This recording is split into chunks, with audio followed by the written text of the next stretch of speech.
Assalamualaikum warahmatullahi wabarakatuh. Perkenalkan, nama saya Rahmat Lausu. Saya dari kelas 12 IP1. Di sini saya akan menjelaskan proses terbentuknya Uni Soviet dan juga runtuhnya Uni Soviet. Sejarah terbentuknya Uni Soviet, era kepemimpinan Tsar Nicholas II. Sebelum Uni Soviet terbentuk, ada cikal bakal atau pendahulunya, yakni Kekaisaran Rusia. Kerajaan Rusia ini dipimpin oleh seorang kaisar yang dijuluki dengan Tsar. Pada kala itu, pemimpin Tsar kerap bertindak semena-mena kepada rakyatnya. Pada tahun 1984, yakni pada kepemimpinan Tsar Nicholas II, telah mencapai perkembangan industri secara pesat. Dari perkembangan industri yang pesat, ini menyebabkan perkembangan pula golongan buruh atau proletar. Kala itu, para buruh justru dijadikan budak bagi para kaum borjuis sehingga menyebabkan kesenjangan sosial di masyarakat Rusia. Akhirnya, pergerakan sosialisme terus bermunculan.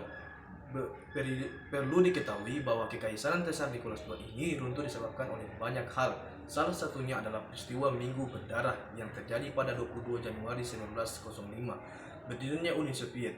Uni Soviet berdiri tepat setelah terjadinya Revolusi Oktober, yakni pada 25 Oktober 1917. Pasca Revolusi Uni Soviet yang awalnya memiliki paham sosialisme berkembang menjadi paham komunisme.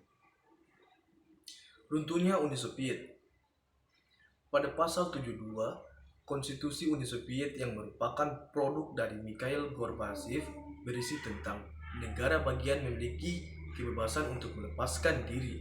Atas dasar pasal tersebut, menjadikan satu persatu negara bagian menjadi lepas.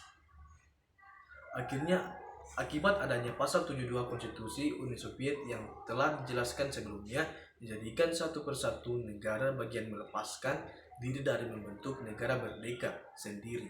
Sebenarnya, runtuhnya Uni Soviet ini tidak semata-mata disebabkan oleh pasal 72 Konstitusi Uni Soviet tersebut. Ada banyak faktor penyebab yang menjadikan Uni Soviet runtuh.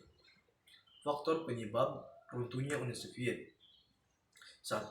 Kegagalan paham Marxisme, Komunisme, dan dampak Perang Dingin. Namun ternyata Perang Dingin tersebut justru memberikan dampak buruk bagi kelanjutan ekonomi di Uni Soviet, mulai dari inefisiensi pemborosan kerja hingga lemahnya infrastruktur, menyebabkan rakyat Uni Soviet mengalami kesulitan dan segala kebijakan tidak memiliki mana yang berarti. 2. Kebijakan Perestroika dan Glasnost. Pada tahun 1980-an, Uni Soviet mengalami krisis ekonomi dan politik yang meningkat setiap tahunnya.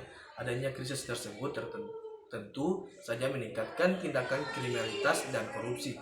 Nah, untuk mengatasinya, Mikhail Gorbachev berusaha membangun kembali Uni Soviet dengan kebijakan Perestroika dan Glasnost.